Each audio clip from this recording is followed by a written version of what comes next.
Assalamualaikum warahmatullahi wabarakatuh. Alhamdulillahirabbil alamin. Alhamdulillahilladzi an'ama 'alaina bi'nimatil iman wal islam. Asyhadu an la ilaha illallah wa asyhadu anna Muhammadan abduhu wa rasuluh. Allahumma shalli 'ala sayyidina Muhammad wa 'ala ali sayyidina Muhammad.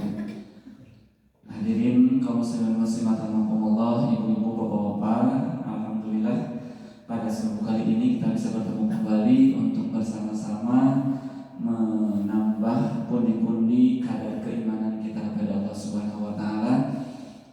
Semoga silaturahimnya kita hari ini, itikafnya kita hari ini menjadi wasilah Allah turunkan rahmat dan serta ridhonya kepada kita semuanya, sehingga kita dianugerahkan keluarga yang sakinah mawaddah warahmah, kehidupan yang penuh keberkahan. Amin ya rabbal alamin.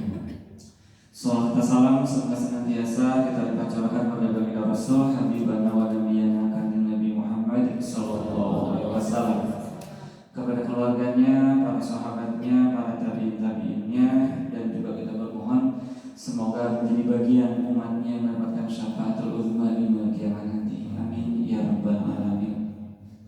Baik, kemarin saya dapat dari Kak Koko, intinya usian subuh gitu dari Kalambur. Jadi insya Allah gitu. Dan barusan biasanya sudah dibuka, yang ini ternyata ada yang mau hajat, jadi bukunya muter loh itu. Ternyata pakai garis ya. Baik, ibu dan bapak sekalian, dengan tidak bermaksud untuk menggurui tentunya, hari ini saya membawakan sebuah tema tentang mengukur takdir dan logika. Jadi melihat fenomena yang saat ini terjadi, banyak orang merasa putus asa, kemudian akhirnya menghalalkan segala cara. Ada yang bunuh diri, ada yang kemudian keluarga ancur-ancuran. Padahal kalau segi kehidupan lebih mudah sekarang. Tergaduh belanjaan tinggal TikTok di HP, itunya. Teu aya tetangga anu maturan, misalnya suami nuju teu aya bisa minta tulung aya nama. Ting tong turungan urang geriweuh gitu. Sieun aya juri, aya tuyul lah dan sebagainya misalkan. Aya nama baheula mah tidak ada gitu. Tapi kenapa kok orang sekarang makin tidak tenang hidupnya, makin ya banyak lah gitu ya. Maka saya kepikiran pas kalau mau ya udah ini takdir dan logika gitu. Baik. Jadi kalau kita lihat gitu ya, kita lihat dulu ini saat kita dijadikan oleh Allah Subhanahu wa taala ke alam dunia ini gitu. Inilah yang terjadi gitu.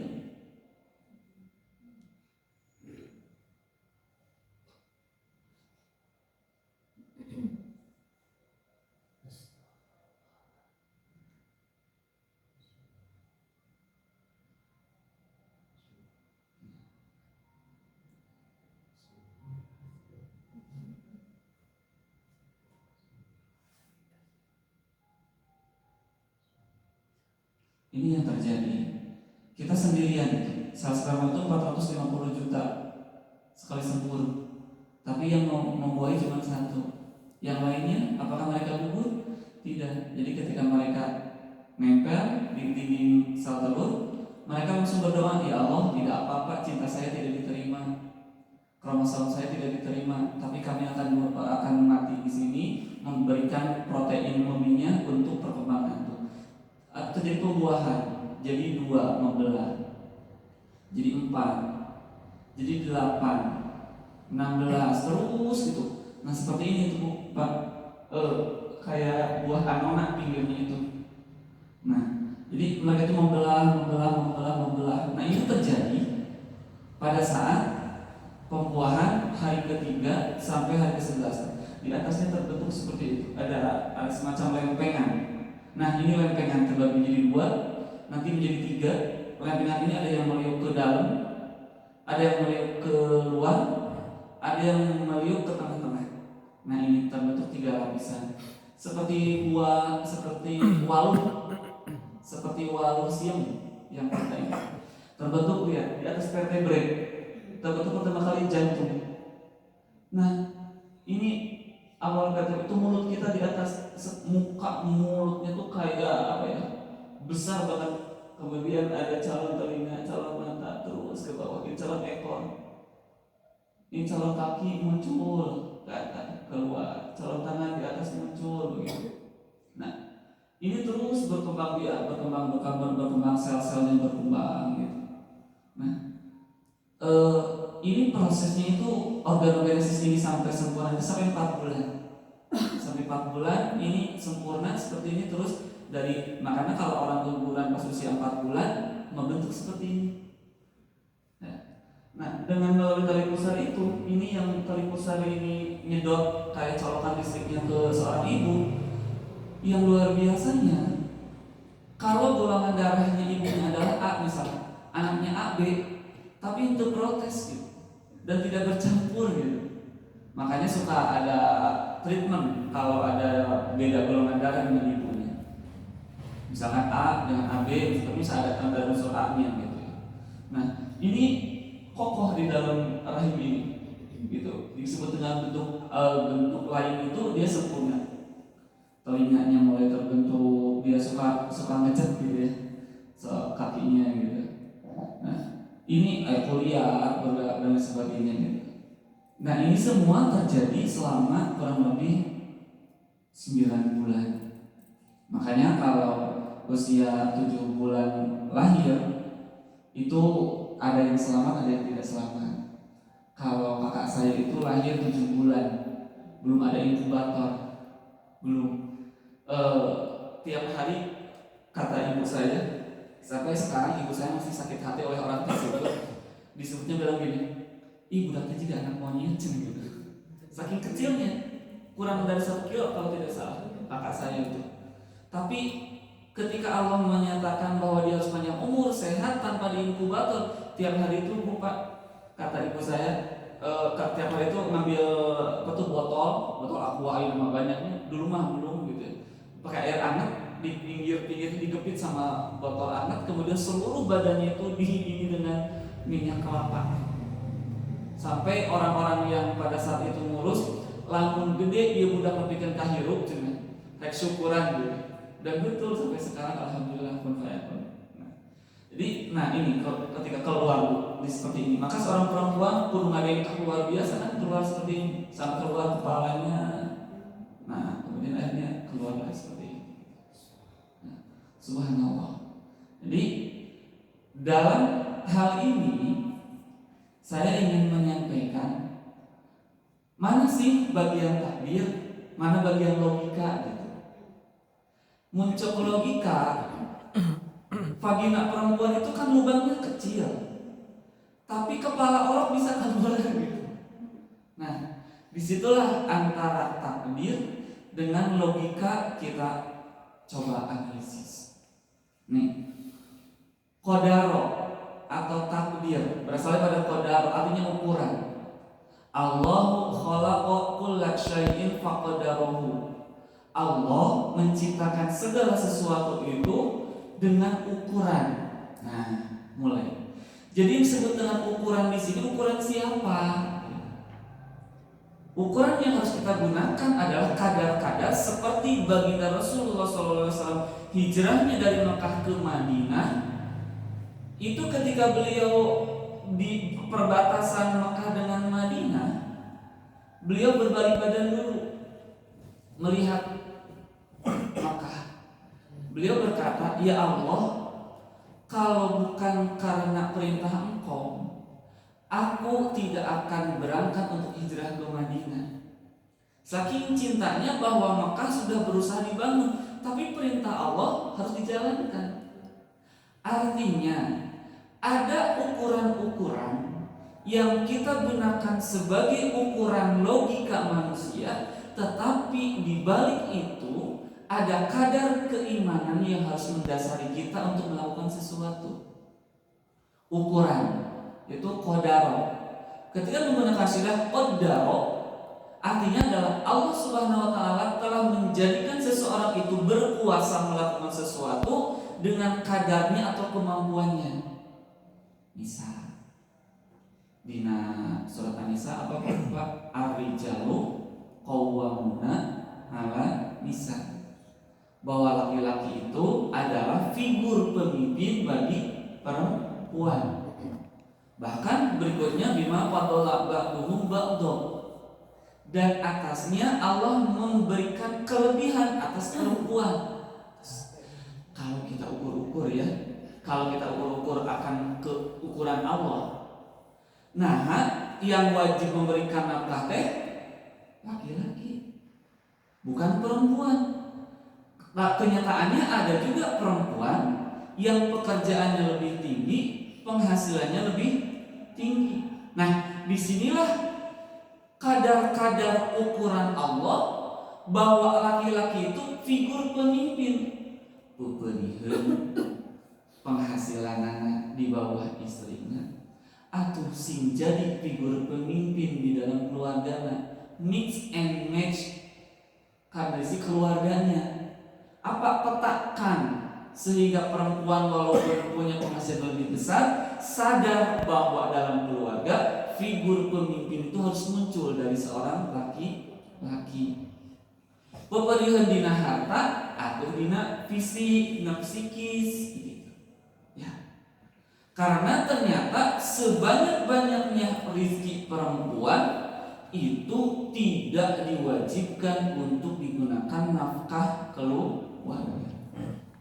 Karena Allah yang sudah menyampaikan bima fadala ba'duhum ba'dha, karena Allah yang sudah berfirman bahwa laki-laki dilebihkan, ambil peran lebih di bidang yang lain untuk mewujudkan keluarga sakinah mawaddah warahmah. Sakinah itu cinta karena kelebihan, mawaddah itu cinta karena kekurangannya, warahmah cinta karena Allah Subhanahu wa ta'ala. Seperti halnya baginda Rasul dengan Siti Khadijah. Kekayaan siapa? Siti Khadijah. 2/3 kekayaan Makkah itu milik Siti Khadijah. Tapi dengan kesolehannya, dengan keimanannya, dengan maksumnya Allah Subhanahu wa ta'ala, tidak ada ceritanya Siti Khadijah melampaui hormatnya atau kurang hormatnya kepada baginda Rasul sallallahu alaihi wasallam. Bahkan ketika beliau akan meninggal, akan wafat, apa kata beliau? Wahai baginda Rasul, kalau dakwahmu belum selesai dan engkau mau menyeberangi lautan dan engkau tidak memiliki dayung untuk melewati lautan tersebut, galilah kuburku dan ambillah tulang belulangku dan gunakan untuk engkau gunakan sebagai alat untuk mendayung. Masya Allah. Berarti apa? Figur pemimpin dimunculkan di situ. Ya. Dan sebaliknya pula bagi perempuan, bahwa sebesar apapun, setinggi apapun kedudukan kita dalam satu strata, ketika kembali dalam rumah, jadilah sebagai makmum yang menjadikan suami kita sebagai imamnya, gitu ya. Nah, kemudian jadi di sini dikatakan, jadi qaddar itu Allah telah menjadikan seseorang itu berkuasa melakukan sesuatu dengan kadarnya atau kemampuan. Artinya bahwa kita diberikan hak prerogatif nih di dunia ulah kieu. Nah, teu usaha dirinya majar kurang ekonomi. Kumaha Allah we. Panan gering atuh eta teh ubaran. Kumaha Allah we. Da abdi mah usik malik oge ngan ditakdirkeun ku Gusti Allah, tidak bisa. Kan dirinya teh pan teu usaha atuh, pamajikan teh kudu dibere nafkah. Kumaha Allah we, cek Allah oge bakal kasihan rezeki. Enggak bisa gitu. Jadi seperti tadi. Nah, mungkin ibu bapak juga bertanya ya ketika melihat video tadi. Nah, ayahnya anu lahir teh dalam kondisi cacat. Ada yang bibir sumbing, ada yang kakinya tidak sempurna, ada yang polidaktili, jumlah jarinya itu 6, ada yang seluruhnya 6, ada yang 6 salah satu, ada yang autis, ada yang sempurna. Lalu di mana tuh arti daripada laqad khalaqnal insana fi ahsani taqwim? Ibu, bapak, kalau Allah berkehendak, jalma benar-benar kabeh. Kalau Allah berkehendak, manusia pintar-pintar semua. Kalau Allah berkehendak manusia semuanya sempurna, akan sempurna semuanya. Tapi ternyata yang disebut dengan ahsan taqwim itu sebaik-baik penciptaan ini adalah yang disebut dengan qadar ini, takdir ini. Apa dengan menekan tak dengan iya ini? Allah telah menakdirkan sesuatu atau Allah telah menentukan sesuatu. Jadi ada dan kurang dan lebihnya dari suatu kejadian, suatu penampakan itu telah Allah ukur. Saya suka mencontohkan ini Ibu Bapak. Para kiai dulu, para waliullah, saking solehnya mereka, belum ada pesawat terbang. Bismillahirrahmanirrahim. Ting, ayat di Makkah Al-Mukarramah ibadah haji. Terus beres, Bismillahirrahmanirrahim. Ting, ayat di Indonesia. Nyembah lama di Nusantara. Lamun ayeuna seueur anu kitu. Ibu bapak rek Mekah jeung cek Iwan jeung maca bismillahirrahmanirrahim. Bismillahirrahmanirrahim. Ting, kumpulan urang aya di Masjidil Haram. Payu moal eta pesawat terbang. Moal. Heueuh da baheula can aya alam digital, can aya pesawat terbang. Menghargai keimanan kesolehannya mereka oleh Allah, ibadahnya diberikan kesempurnaan rukun iman, rukun Islam yang kelima itu masalah ibadah haji. Ting, ayat di Masjidil Haram. Kalau yang dunia ayat ayo bismillahirrahmanirrahim. Ting, mendatang di situ. Semua baik di usaha juga. Sesuai cuma awe, cuma doa. Jadi inilah takdir Allah, ukuran Allah yang proporsional pada masanya, pada saatnya, pada eranya. Ibu, bapak, di teori evolusi disampaikan begini. Bumi itu melalui teori Big Bang-nya meledup sekaligus terbentuklah bola panas. Kemudian saking panasnya itu tidak ada makhluk hidup yang bisa hidup di situ. Setelah sekian lama Allah menciptakan makhluk perintis namanya cyanobacter, bakteri termofilik, mikroorganisme yang dia itu bisa hidup dan berkembang dengan kondisi panas. Mikroorganisme atau ujung-ujung si udin gitu. Ya. Nah kemudian ketika mikroorganisme itu dia berkembang di situ, berkembang dia menghasilkan oksigen.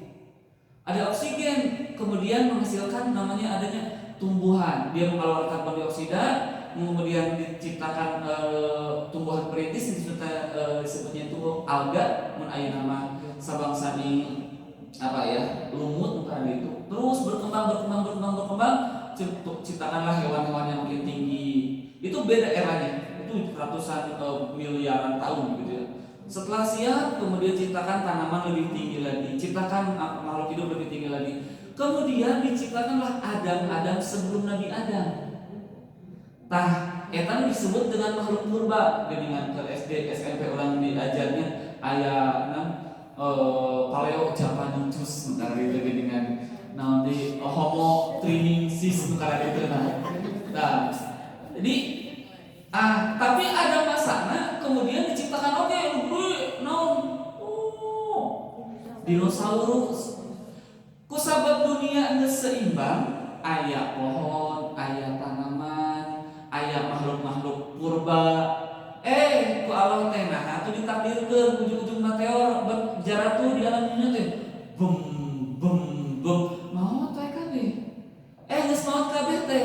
Ditakdirkan ku Allah teh turunlah Nabi Adam dan Siti Hawa. Nah, setelah dunia ini siap untuk ditempati untuk kehidupan, saya contoh-contoh kan makhluk purba teh geuningan. Aya mamot, pas film medinya. Aya mamot di ujung butuhnya makena tombak dina filmna meninggal. Terus dikeuretan ku pisau tina batu teh. Eta teh menjadi contoh bagi Nabi Adam dan Siti Hawa. Cara ngeuretan daging teh ku pesok saaya heula. Berpikir nepikan ka ayeuna. Jadi palebah dieu tah disebut dengan qada jeung qadar Allah Subhanahu wa taala teh Allah disifat ku sifat kudrat ngayakeun jeung ngeuweuhkeun itulah kudrat kawasa Allah ngayakeun rejeung ngeuweuhkeun moal Gusti Allah eta anu teu kawasa gitu. Ya, kudrat. Jadi kalau kita kembali lagi ke sini, tos diukur ku Allah. Lamun teh macet logika manusia, cek pada hamanya dinosaurus tong diuweuhkeun. Meh lamun usum kurban, kabagian dagingna kageh. Ya, sakan kudepi teh karek kurban, ayah urang kurban. Di mana itu ayah di kandang dinosaurus hiji we cukup sacinunungkeun.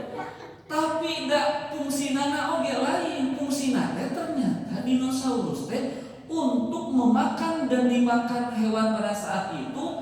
Tahun-tahun modern perlu namanya minyak bumi. Ya, minyak bumi kan dari fosil. Anu pang gede-gedena makhluk nu pernah diciptakan naon?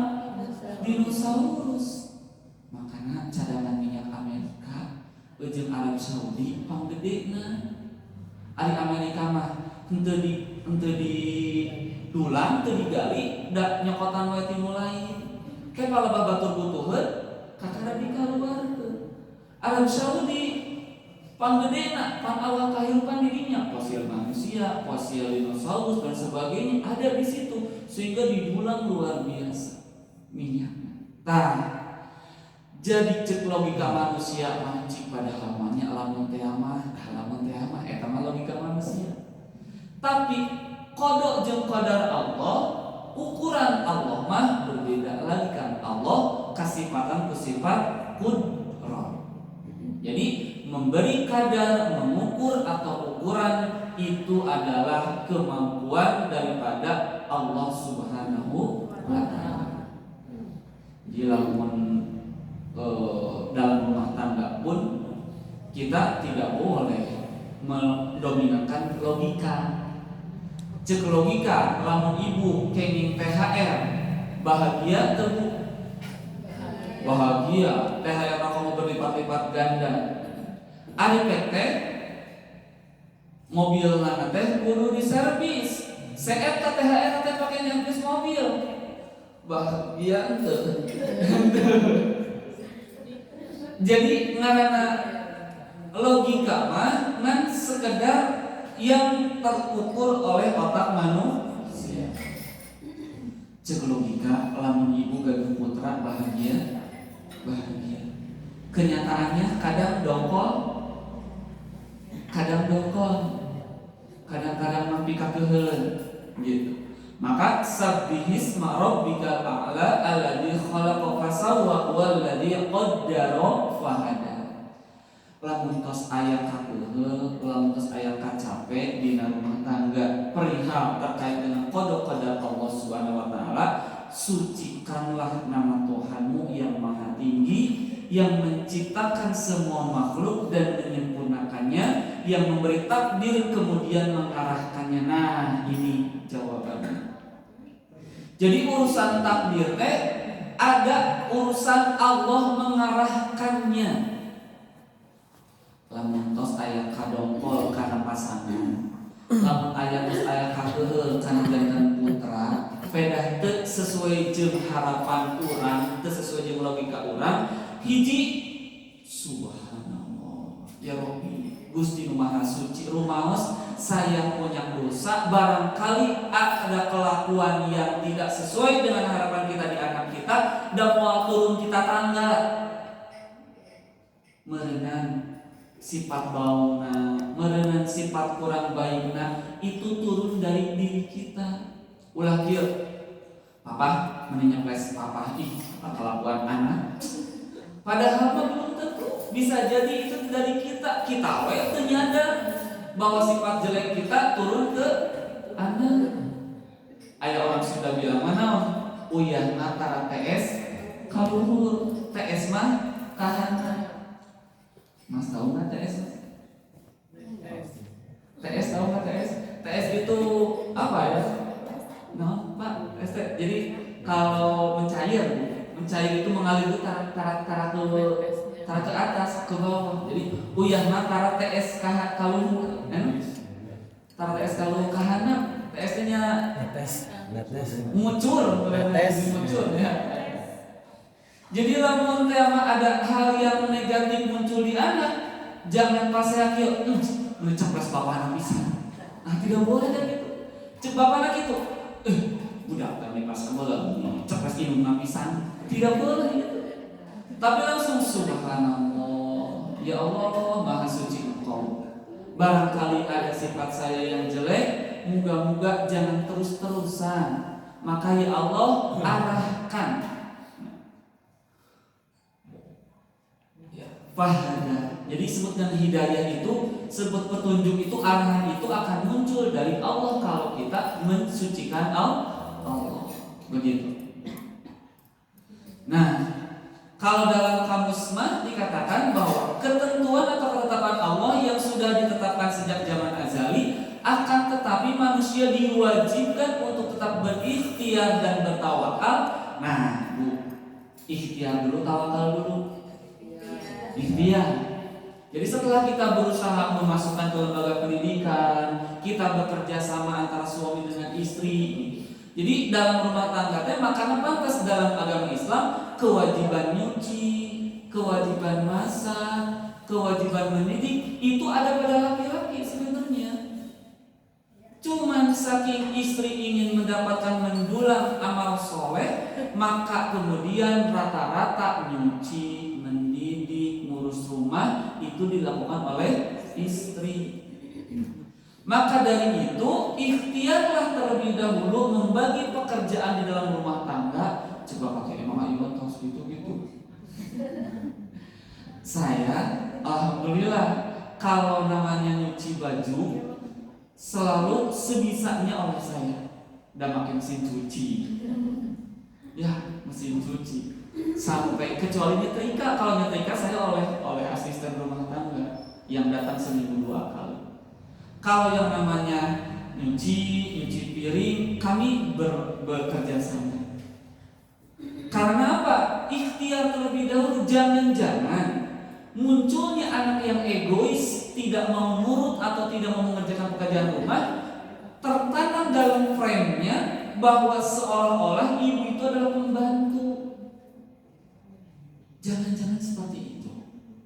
Karena kita tidak memberikan uswah di dalam rumah tangga kita bahwa pekerjaan itu bisa dipekerjaan bersama-sama. Apalagi kalau weekend. Kalau weekend bapaknya nyuci mobil, nyuci motor, anaknya disuruh nyapu, suruh ngepel. Oh, anaknya ada 2, ruangan ini bagian si AA, ruangan ini bagian si Tete. Masalah bersih atau tidaknya jangan menjadi masalah. Karena ternyata takdir itu akan terjadi dengan pelantaraan diantaranya. 1, maksimalkan ikhtiar. Yang kedua, baru tawakal. Kalau kita sudah memasukkan anak kita ke lembaga pendidikan yang bagus, sudah mengajarkan misalkan kilah, Dek, sholat cek mana nanti. Ya. Dek, sholat, ya man, gane. Kita sebagai suami jangan pernah diem, kemudian ambil tangan kita plek ke betisnya, biarkan dia merasakan sakitnya dipukul oleh bapaknya karena dia tidak hormat kepada ibunya. Toh dibiarkan. Saya sering seperti itu. Kalau ibunya minta misalkan nyuruh, diem saja, saya plek.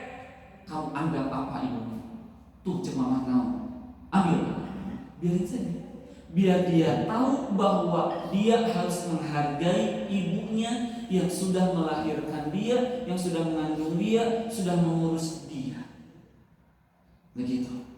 Karena tawakal itu harus muncul setelah kita melakukannya, bukan setelah terjadi malapetakannya. Misalkan ternyata anak teh nama peduli keneh kanu HP daripada ke orang tua. Maka sebelum anak tersebut dewasa, sebelum anak tersebut menjadi balik dan menentukan sikapnya dengan egosentrisnya, maka yang harus kita lakukan adalah ikhtiar maksimal dengan pendidikan keluarga kita, barulah tawakal kepada Allah Subhanahu wa taala. Dan selebihnya tetap diserahkan kepada zat yang menentukan takdir, yaitu Allah Subhanahu wa taala. Makanya runtutannya dalam runtutan orang Islam, satu, bangunlah sepertiga malam. Apakah sepertiga awal, setengah duaan, apakah sepertiga tengah-tengah jam 3-an, atau sepertiga akhir jam setengah 4-an. Maka konsepnya dalam agama Islam adalah selalu harus seperti ini. Satu, laporkan dulu kepada Allah pada saat tahajud. Makanya dalam Al-Qur'annya disampaikan ketika seseorang beribadah sumastaqomu, kemudian dia beristiqomah dalam beribadahnya, tatanazzalu alaihimul malaikah, kemudian akan Allah turunkan malaikat khusus, kemudian dia berkata kepada qalbunya, ala takhafu wa la tahzanu wa abshiru bil jannah. Jangan engkau takut, jangan engkau sedih, dan sesungguhnya engkau akan bertemu dengan Allah di surga. Dan itu malaikatnya tidak disebutkan malaikatnya apa? Malaikatnya khusus. Jadi kalau kita selalu istiqomah bangun malam, kemudian lapor misalkan di ayeuna rek ganggoes, ya Allah, nanti pagi saya insya Allah mau ngagoes dengan anak dengan istri. Semoga saya diberikan sehatnya, semoga saya diberikan selamatnya, semoga saya diberikan kebahagiaannya. Gitu. Untuk supaya kuat ibadahnya. Sok data sepuh mah, sholat oge aya nu make kursi, aya anu make itu. Tah aya nu masih kena kuat kena ngagoes, kudu lapor ke Allah. Laksanakan. Apa terjadi ngagoes teh? Dan ternyata harus mengajarkan apa? Tidak apa-apa. Karena berarti itulah petunjuk Allah terjadi. Ngagoes ternyata misalnya di malam itu kereta api ada kecelakaan dan lain sebagainya. Gitu. Jadi bersyukurlah, lapor dulu, laksanakan, kemudian baru tawakal pada Allah Subhanahu wa taala. Konsepnya sederhana. Yang sering kali tidak terjadi adalah sinergi antara perencanaan, pelaksanaan dengan tawakalnya. Urang mah kadang-kadang ya abdi benernya bukan urang, abdi kadang-kadang sok menyalahkan ketika waktunya tawakal. Padahal dari awalnya juga tidak lapor terlebih dahulu. Soknya lamun direfleksi makan sholat tahajud, sholat hajat, kemudian sholat qobliyah subuh, kemudian sholat subuh, terus dapat apa umroh, kemudian sambil mengerjakan sesuatu atau itikaf di masjid berzikir, nanti jam 6-an sholat, sholat apa tuh? Sholat apa bu? Sholat duha oke. Ya, kayak setengah kan sekarang jam 5 ya, jam 5, jam 6, jam 7 ya. Nanti kemudian sholat duha. Setelah sholat duha, kemudian baru beraktivitas yang lainnya, begitu. Ya. Nah, kalau kita istiqomahkan, maka sini yakin dalam firman Allah itu akan diturunkan malaikat, kemudian malaikat itu selalu membimbing dikit kita, jangan takut, jangan sedih, jangan takut, jangan sedih. Kalau orang sudah dalam kondisi tersebut, maka insya Allah apapun yang kita lalui dalam kehidupan itu akan ada pada kadar-kadar ukuran Allah Subhanahu wa taala. Insya Allah. Jadi takdir itu merupakan sebuah ketetapan Allah Subhanahu wa taala yang meliputi segala kejadian yang terjadi di alam ini, baik itu mengenai kadar dan ukurannya, tempat maupun waktunya. Nah, hal ini menunjukkan takdir sebagai tanda dari kekuasaan Allah Subhanahu wa taala yang harus kita yakini, kita imani. Iman, dasarnya iman. Jadi kalau kita tidak mengimani, ya sudah selesai kalau kita tidak diimani. Jadi yang kayak ini ibu bapak, kiai-kiai dulu ya, yang luar biasa begitu. Mereka tidak bekerja, mereka tidak punya pekerjaan tetap, tapi anak-anaknya sekolah, berkembang, berpenghidupan begitu. Apakah ada yang menjamin rizkinya di dunia? Ada, Allah Subhanahu wa Ta'ala. Mereka memaksimalkan ikhtiarnya. Ada yang dengan bertani, ada yang sambil berdagang, gitu. Tetapi semua berakar pada qada Allah Subhanahu wa Ta'ala. Nah, seperti ini. Ekor manusia itu awalnya itu panjang, akhirnya jadi curungan di sini, jadi memendek. Dan yang panjang menjadi pendek ini, yang pendek ini pun juga kalau ternyata sampai kita dulu kan suka ada yang dengan lamun hari di SD ditarik bangku, kemudian jatuh gitu sekaligus ininya, kemudian patah tulang ekor, kemudian dia menjadi lumpuh. Yang tadinya panjang seperti kecebong, kemudian seiring perjalanannya kemudian memendek dan menjadi pusat keseimbangan di situ. Makanya hati-hati kalau kita jatuh, hati-hati jangan sampai tulang ekor ini patah atau copot apalagi gitu. Ya. Dan luar biasa gitu ya. Ini yang namanya tali pusar, ini nyambung ke dinding rahim ibu, kemudian ini bayi ini diselubungi oleh yang namanya ketuban. Di dalamnya ada air, di sini otak, di sini mata, telinga. Ini awalnya kan besar banget kepalanya.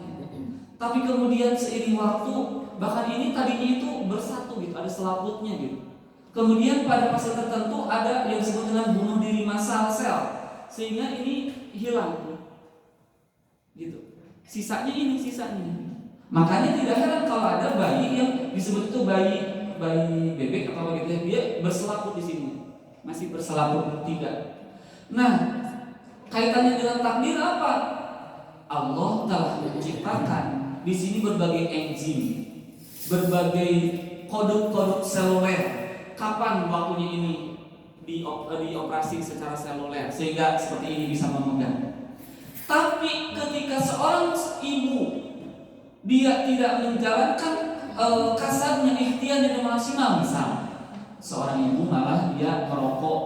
Nah, kemarin kapi ya mamanya istri gitu ya, yang kebetulan istri itu punya mamam di sana,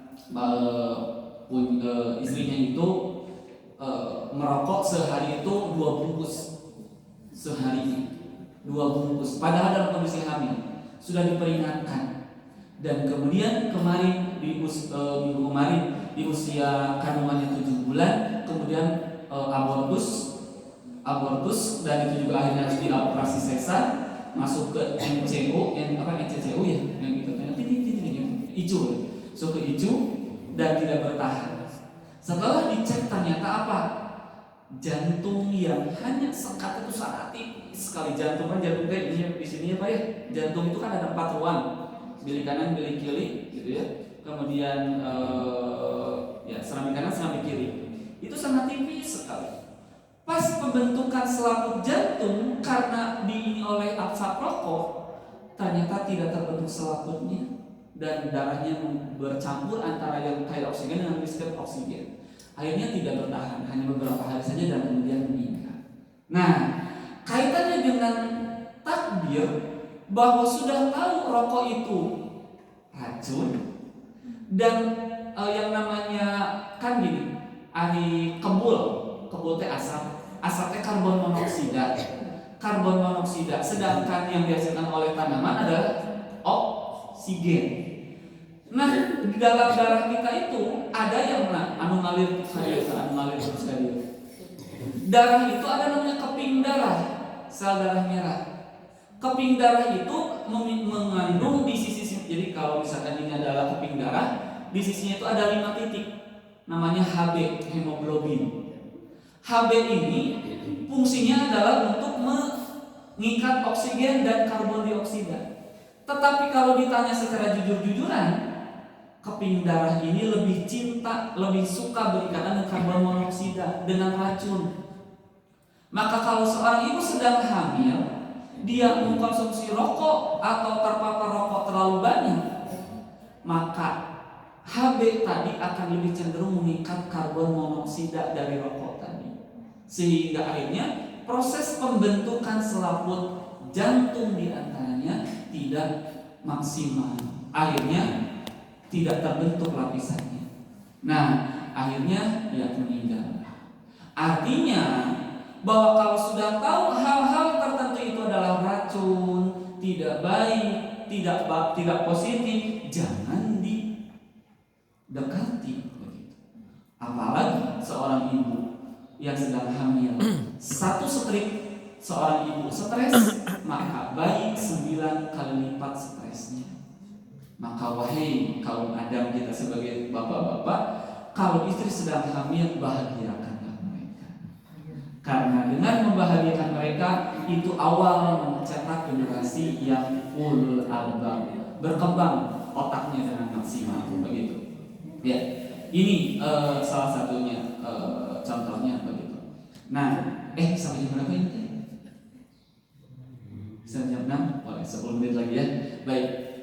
Ada kaitannya takdir dengan sunatullah dan hidayah. Nah, ini ada 10 menit lagi.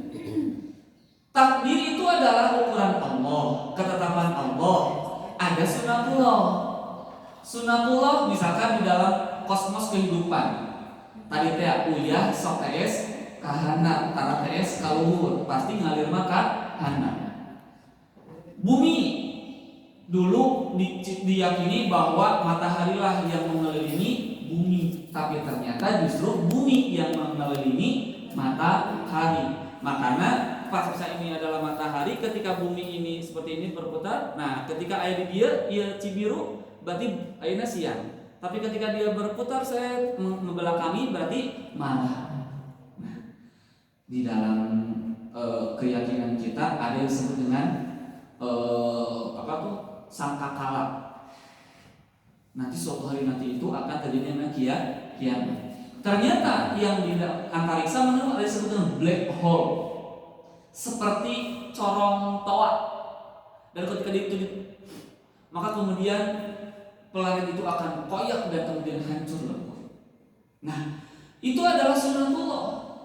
Ketika laki-laki pengen menikah dengan perempuan, itu sunatullah. Kemudian punya anak, itu sunatullah.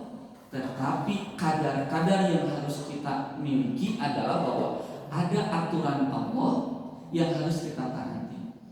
Misal, semau apapun seorang suami menikmati tubuh perempuan, tetap ada yang diharamkannya, yaitu melalui zubur. Karena itu adalah tempat kotoran. Yang lainnya mangga teh dengan cara apapun. Karena itu adalah bagian daripada sunatullah yang menjadi syariat Allah untuk terbentuknya keluarga sakinah mawaddah warahmah. Jadi hukum alam syahadat persaksian mengenai benda-benda mati seperti kejadian alam semesta, dan sunatullah yang mencakup kejadian-kejadian yang berkenaan dengan alam gaib seperti kejadian yang berkaitan dengan ruh. Bedanya orang Islam dengan non-Islam, kalau orang non-Islam mereka meyakini yang namanya selagi faktor biologis itu ada, dia akan hidup. Ketika sudah tidak ada, maka tidak akan.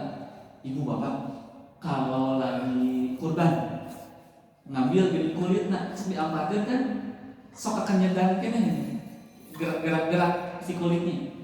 Nah, cek ibu, eta aya keneh rumah atau tos teu aya? Masih ada nggak rumahnya? Kan ketika dipojit kejut, kemudian diem kan, kemudian disisir, tapi kekejutan kan di kulit itu ruh atau energi? Ruh. Upami jawabanna ruh, kan fungsina menyembelih teh memisahkan antara jasad dengan ruh. Berarti tos sasalaman, ruh nama diangkat, anu layana lawuluha wala dimauha wala tiyana taqwa. Ya, ketika telah disembelih tidak diterima laham itu daging wala dimauha dan darahnya, tapi yang terimanya adalah takwanya. Berarti ruh nama tos teu aya. Anu aya nyaeta kantun sisa-sisa metabolisme energinya. Maka dalam agama Islam sebelum 4 bulan itu bukan makhluk hidup dikatakan dalam agama Islamnya itu, tetapi makhluk yang sedang berkembang. karena dia baru secara energi berkembang karirnya. Tapi setelah 4 bulan dititipi ruh, maka dia dikatakan makhluk. Ketika sudah lahir kemudian meninggal, disebutnya benda mati. Nah, maka dari itu ruh itu dalam agama Islam dititipkan, nanti akan diambil kembali. Maka karena titipan, entong tidak boleh dalam agama Islam kita tenihaya atau meratapi. Mama tidak cinta sama papa, jangan tinggalkan mama pengen ikut. Cek lo bete kieu. Ibu, ayo atuh bari ngiringan aya dikurungkeun. Ya tidak juga. Jadi harus diyakini bahwa dalam agama Islam ada ruh. Nah, dalam konsep barat naturalis, mereka tidak meyakini akan adanya ruh. Mereka senantiasa lamun A dengan B punya AB gitu. Jadi lamun misalkan masih ada energinya akan hidup begitu. Tidak diyakini oleh mereka ruh begitu. Tapi bedanya dengan kita ada yang sebenarnya ruh. Nah, jadi yang disebut dengan sunatullah itu adalah sesuatu yang menjadi hak prerogatif Allah. Misal di lemur abdi aya anu ngantunkeun namina aki oli tos di mandian, tos di pulasara, palebah keur disolatkeun kikieuan bergerak keur disolatkeun ruas antara rek lumpat jeung kumaha akhirna teh dibuka lah dan kemudian bertahan 1 tahun kemudian baru meninggal realnya 1 tahun kemudian, cuma pandangannya matanya jadi tidak bisa melihat. Ketika ditanya begini, Ki, kunaon meureun kesalahan ditanya sampai mereka mesti-mestian di bajuan gitu. Ki, kumaha kejadian kamari?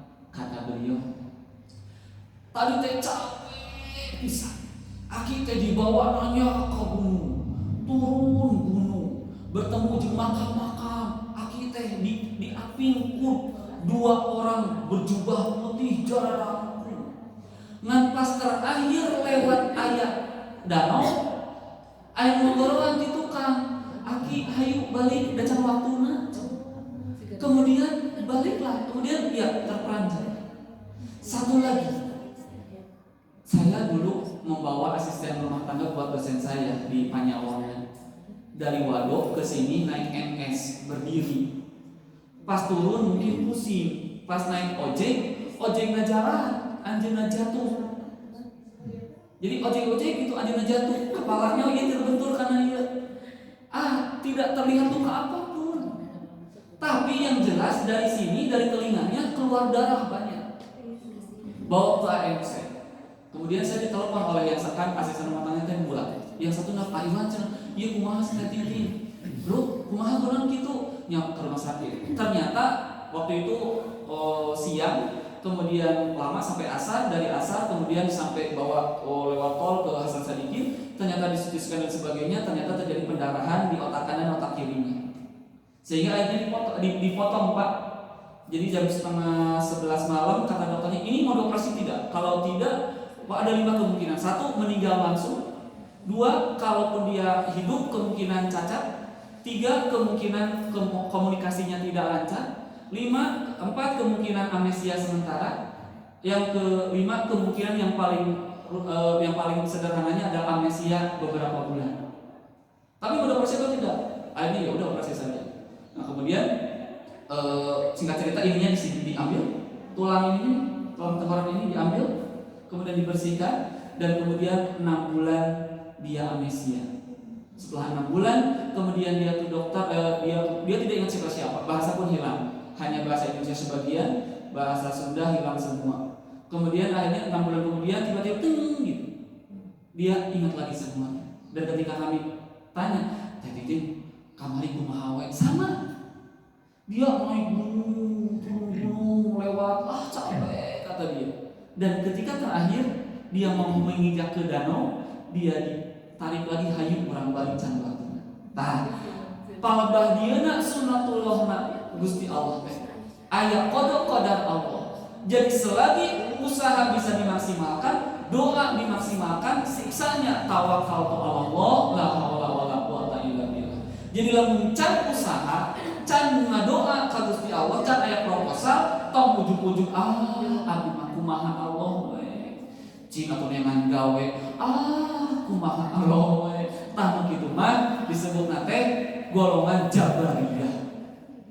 Jadi urusan petunjuk, urusan hidayah itu ayat di tetapan Allah, di dalam Allah Subhanahu wa taala, tapi jangan menjadi orang Jabariyah. Jabariyah teh apa? Urang madanan purwayan usik malik kumaha Allah, entong kitu. Lamun geus usaha, lamun geus ikhtiar baru jadi perspektif Jabariyah. Naon manusia bagaikan layang, lamun geus usaha. Aya oge golongan yang kedua, Qadariyah dan Mu'tazilah. Mereka berpikir bahwa perbuatan manusia itu terjadi karena maksud dan motivasi manusia. Entong kieu-kieu teuing.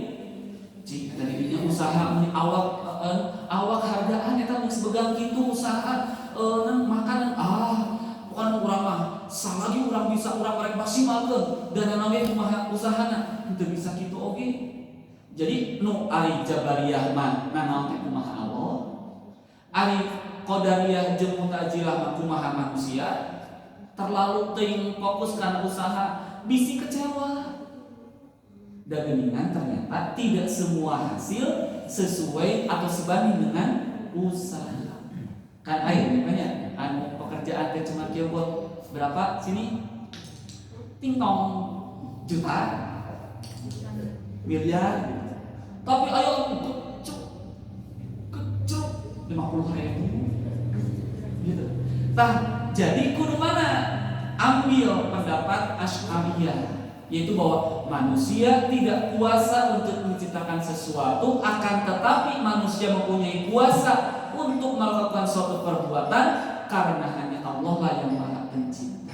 Artinya maksimalkeun ikhtiar ngawangun kulawarga anu sakinah mawaddah warahmah. Kan urusan hasil mah urusan Gusti Allah Subhanahu wa taala gitu. Jadi dalam takdir waktu, takdir penciptaan manusia, takdir alam semesta, takdir langit dan bumi, takdir balasan orang kafir, orang mukmin dan sebagainya, jadilah orang-orang yang meyakini bahwa ada takdir mubrom, ada takdir mu'allaq, ada takdir yang sudah tidak bisa dirubah lagi, ada takdir yang bisa berubah karena ikhtiar kita sebagai manusia. Itulah moga-moga takdir dan logika ini bisa kita proporsionalkan bahwa intinya mah adalah dasarilah apapun yang terjadi dalam hidup kita itu atas dasar keimanan kepada Allah Subhanahu wa taala, bahwa tidak ada satupun yang terjadi dalam hidup kita itu illa billahil aliyyil azim, kecuali atas kehendak Allah yang Maha Agung dan kita berkewajiban untuk mengusahakannya.